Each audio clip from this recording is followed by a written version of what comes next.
I love the original Fallouts, and if you're watching this, you probably do too. The second's my favorite, but I have a warm place in my heart for the first, and after all, you never forget your first. The characters are painstakingly detailed to a point where only modern games have even caught up. The writing has a gritty road warrior cheesiness to it the Bethesda titles have never been able to match, and the game mechanics, oh, the game mechanics. Maybe not coincidentally, but this is also the first game that Tim Cain was significantly involved in the design of, from start to finish. I like to tell people that game probably has the most of me in it than anything, although there's a lot of me in Fallout. There's more of me in Fallout and Arcanum than in any other game I made. Due to a disagreement in the direction of Fallout with Steve Jackson, the owner of the GURPS license, Tim Cain had to work with Chris Taylor to design a new stat system for Fallout. The special system, or as he likes to call it, A-slips? A-slips. A-slips. A-slips. So what does this have to do with today's exploit, you ask? Well, when drugs, or chems, in the censored European version and newer Bethesda Fallouts, were introduced that could both temporarily increase and decrease your special stats, and add to that a set of books that increase your skills, but, and this is the secret, on a sliding scale, well now you've got an interesting recipe for in-game exploits. Okay, I think we're finally at normal. That's just where I want to be, is at normal, so I can actually show off this stuff. Game difficulty on easy. I have 31 outdoorsman skill. If I read an outdoorsman book at 31 outdoorsman skill, 7 intelligence, whatever, normally,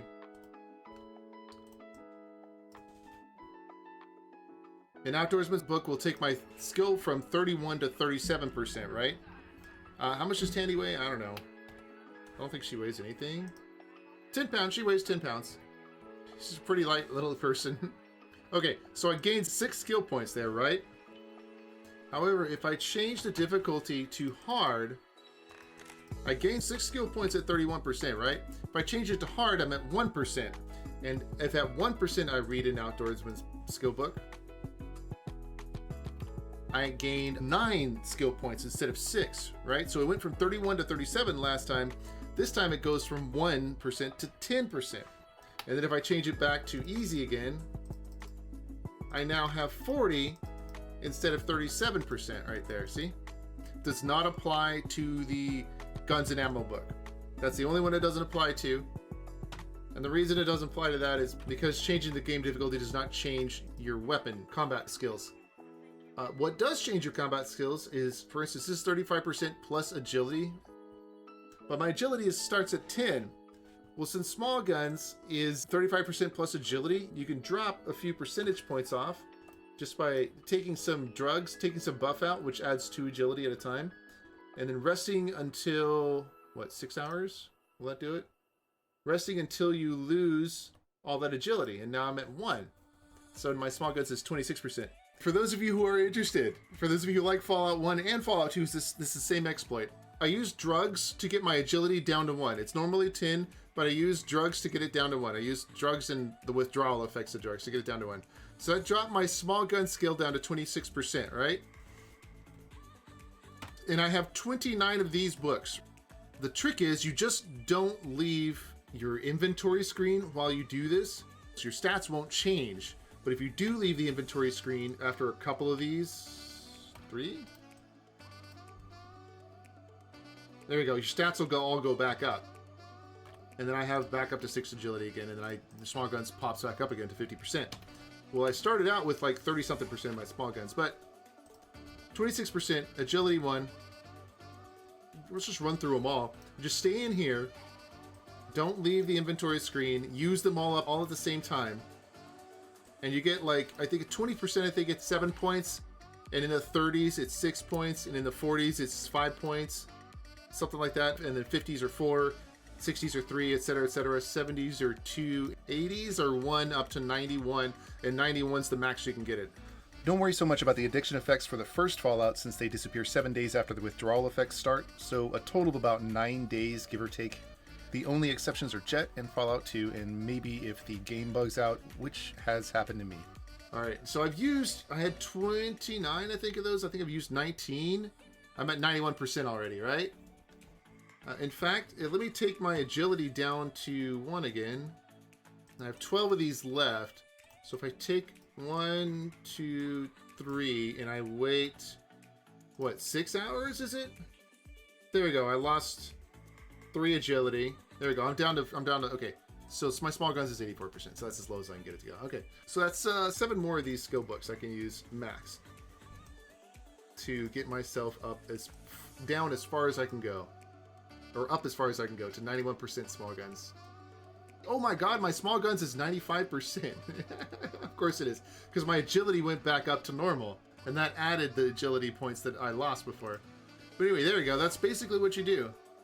So it really benefits you to get your skill as low as possible before actually reading skill books, because you get more points out of the skill book when your skill itself is actually lower, which is a really excellent way to exploit the game, because then you can just use drugs to drop the base percentage down lower, then you can use the skill book to raise it up higher than you would normally.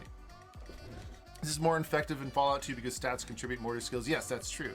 And in fact, your skills are generally lower in Fallout 2 as well. Doing those kind of little tweaks allow you to get an extra 4 to 5 skill points per book, which is really, really kind of cool, especially early in the game, if you want to max out your character as quickly as possible using as few resources as possible. Anyway, so I got my small guns up to 95%. The reason I was doing that, let me pick up Tandy, there we go. The reason I was doing that is because I have this guy right here and 71 skill points. So at this point, I'll just go ahead and add skill points up to 150. It's a 1-to-1 ratio, by the way, in Fallout 1. Your skill point, 53 to 52 to 51, 1-to-1 all the way up to 200%. It's really easy to max out your skills in Fallout 1. But in Fallout 2, above 101%, it takes 2 skill points to increase it 1%. Above 120-something percent, it takes 3 skill points. 3 skill points, 4 skill points, 5 skill points, and then above 200%, I think it is, it's 6 skill points per point. So it gets really hard to actually max out your skill in Fallout 2. But 150 in either game is usually enough to get long-range sniper skill going really, really nicely. And there's 150 right there. I couldn't really find any clips where they talked about it in detail, but the original Fallouts were pretty heavily censored for their overseas distribution. It's not so obvious in the first game, but you can still find a few places where they missed a spot. Alright, the Crimson Caravan. They have a little general shop downtown. Can't trust them, though. Hiding in their bloody warehouse most of the time. They do sell some mean drugs and medkits, though. Ha! A lot cheaper than the stupid children of the cathedral, I can tell you that. So he said drugs and medkits instead of chems and medkits.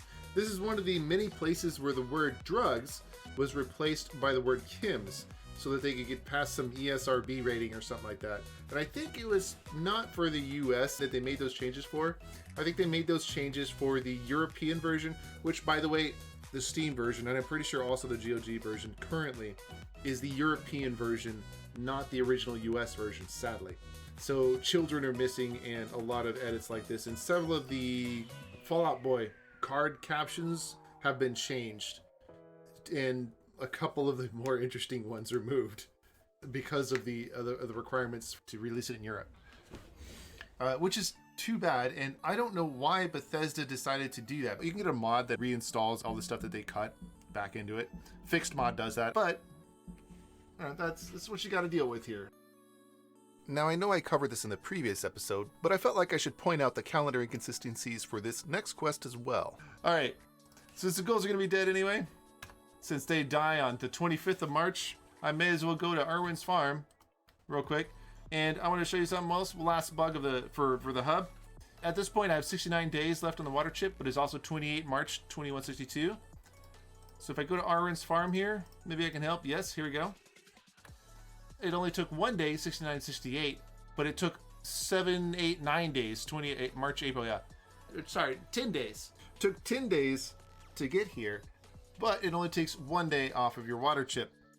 So that's something to bear in mind too. You can actually do this and not lose very much time on your water chip progress at all, which is really nice. Clear out Irwin's farm. Get the extra special sawed-off hunting rifle, or sniper rifle, pistol.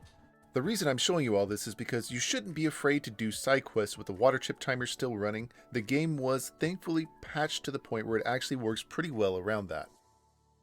Dogmeat, you got him? Dogmeat's got him, and that's it, guys. That's all we needed to do. We murdered everybody, woohoo!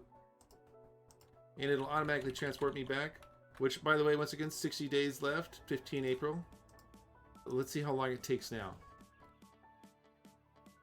Now we have 59 days left and 25 April. So it's a total of 10 days each way. But you lose 1 day each way. How interesting. Alright, Erwin. Yep, sure is clear. Thank you so much. Sorry, take this rifle for saving my home. Yay, I got a rifle-ish thing. Here we go. Best pistol in the game, of course. It's basically the equivalent of a sniper rifle. You just forgot to change the note while you travel like that. Yeah, no, that's a good PAI. Every day that goes by, I keep forgetting to tear off that little extra day marker. Boing, boing, boing, boing. Just a warning, but the entire second half of this episode is full of spoilers about how to finish the game. Well, actually, this entire series has spoilers for many of the quests, so this probably isn't news by now, but this next exploit in particular is from the main quest, so you have been warned.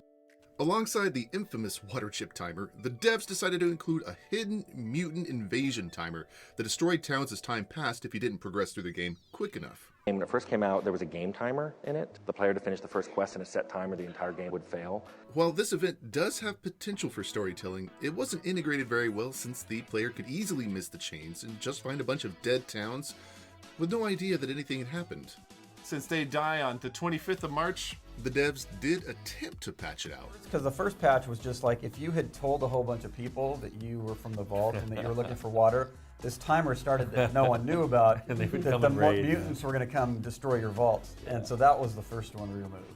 But sadly, Necropolis still dies about 4 months into the game. the 25th of March. And that's my transition to the next bug, a water chip timer exploit. This was something that we put in to give the game a sense of urgency, but it was really controversial even among the team. Half of us loved it, half of us hated it. We would argue about it. We argued about it until the day it shipped. And as soon as it shipped out the door, we made a patch that actually took that out. If there's one thing I could go back in time and change, it would be to remove any timed quests from Fallout. Necropolis, here we come. There's Necropolis right here. One of the vaults is supposed to be a Necropolis. And the librarian later sells you a holodisc. She'll sell you a holodisc. Vault 12, thank you. That's what I could never remember. She'll sell you a holodisc that points you to Vault 12 being a Necropolis. Now you don't necessarily need it because you can just come here on your own once you know that. But the clue is useful when you're playing the game for the first time. It's too bad, but I'm going to have to go with this one. I have another... Hey, you not look like Ghoul. How come? But I am Ghoul. Okay. Move along then. Okay, whatever. Here's something that Tim Cain actually intentionally showed off. Tim Cain did a low end run when he was playing it for a charity stream. Ah. Hey, you not look like Ghoul. How come? Oh, this is the conversation. What? Mom. And this is how you get by one of the most powerful goals in the game. Only dumb characters can talk their way past Yep. him. Yep. That is the whole reason you take a dumb character right there. So having a low end run gives you the advantage of not having to deal with this guy at all, and not even have to passing a speech check or anything like that. Let me go get the water chick and then attack sneak my way out. It'll be faster that way. There you go. And then I just attack sneak my way out like this. Spam A every time my turn ends, and then I just walk right out. And bam. They don't attack me because they didn't even see me. Haha! Okay, so let's see if Harry stops me again. Harry does not stop me. Alright, cool. Got a level 2. Nice. Now let's head for the exit grid. Oh, they do attack me. What? Alright. Tycho's not dead. Ian's not dead. Dogmeat is not dead. Alright, there we go. Bam! Alright, we're safe. Now we get back here. Okay, back to Vault 13. Okay, Vault 13. So we're gonna go to the command center. I have the water chip, right? Right here. I have the water chip on me. Let's save it. Have you found the chip? So I found the chip, yes. Okie dokie. One Oh, and moment. it disappears right there. Okay. You saved. Alright, let me try it again. Because he took the chip right away. Have you found the chip? I'm gonna go with 0. Okay, cool. So you press 0. In the vanilla version here, you can just press 0. It cheated, you still have a water chip exactly. That's what we're gonna do that again. Have you found the chip? 0. Yes! You gain 75 experience points for returning the water chip and saving the vault. Congratulations, you got up a level. Like reports in the library computer system, etc., etc. Then you can just leave. Now that I have this water chip, and I've completed the water chip quest, according to Per Jorner's walkthrough. To keep the chip, you could travel between the hub and Vault 13, gaining 8,500 XP each trip and increasing the time limit all the while. Let me see if the time limit actually shows up, but we're going to find out real quick. So when I go to the water merchants, the time limit no longer shows up. But if you go to the water merchants here, no, not here. If you go to the water merchants down here, you talk to them. You don't want to, hold on. Really? Really? No, fine, okay. It's not working this way, but there's another way to do it. Where's the exit grid? According to Per Jorner's walkthrough, there's a way to reset this quest. That was supposed to be one of the ways. It didn't work, though. You're supposed to be able to go to talk to the water merchants, and that they'll arrange to deliver more water. But if you go to Necropolis instead... So according to Per Jorner's walkthrough, the other way you can reset the entire quest is by going through here. Also, it looks like all the other super mutants have left. Back down to the water chip place. Oh, these guys are dead, but not that guy. The flow ends, so does your life. Well, whatever, dude. So we're gonna go ahead and use the chip on the computer again. And this computer come up here repaired without a functioning chip. Well, let's put the chip in our inventory then and do it that way. Use the chip on it. Bam, there. The computer reboots after a moment and proceeds to function as normal. Then I think we use it again. You easily remove the water chip from the computer. Okay, hold on. Does that mean... There you go. The water chip, 47 days left.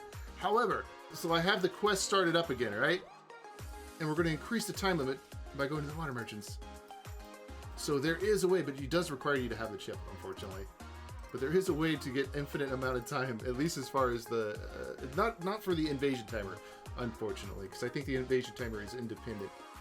I don't know, I wonder if it does or not. And we go to the water merchants. So I should be able to talk to them now because I have the quest open again. Thought the only invasion that was left was Necropolis. It could be. It could be. I'm not 100% sure on that. Like, I've never really tested it that way. Okay. I need a water chip. My vault chip poked on the replacement. How much are we talking about? Yeah, here we go. Here's the money. The vault needs water. There we go. 1,000 experience points. And now we have 145 days left. And now we can just go back to Vault 13. I've never really tested the invasion time limit stuff. So we got 136 days left to turn in this water chip quest, which should have been reactivated, so we're going to find out real quick if we can. And... Have you found the chip? 0! 7,500 experience points again! So I guess this is actually probably the fastest way to level up in this game. Oh, I got a perk here. I better take it before we get too far. Anyway, so yeah, and now we don't have a quest up here anymore. But we still have the chip, but we should just be able to go to the hub now instead of having to go to Necropolis and going down all those tunnels and stuff to reset the quest.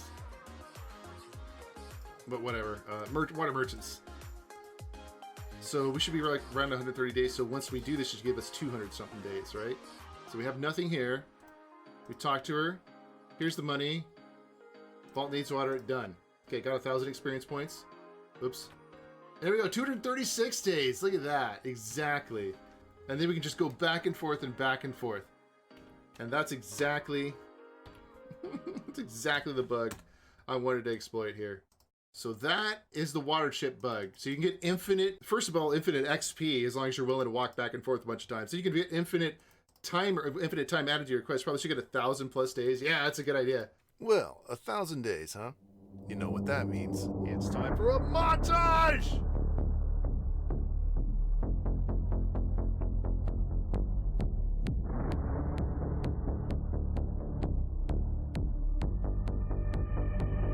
Have you found the chip? 0. see, I don't know.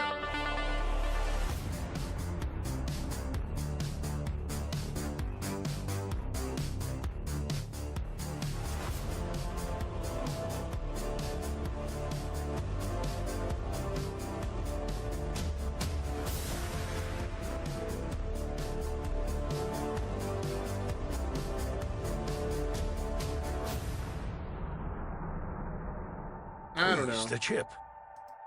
Please, please, please, the chip. Zero. You get nothing.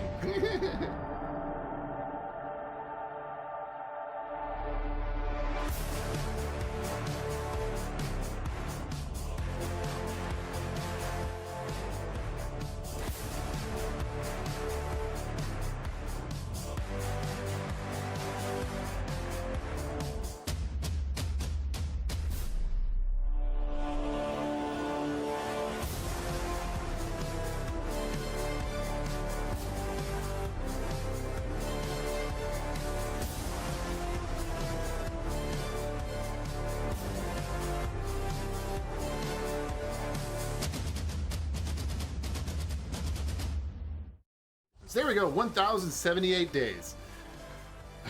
That's a big Twinkie. That's a big Twinkie, is right. The water pump may need a new fuse. You can critically fail here, by the way. But anyway, there you go. So I fixed it, and if I use science on it again, what does it say?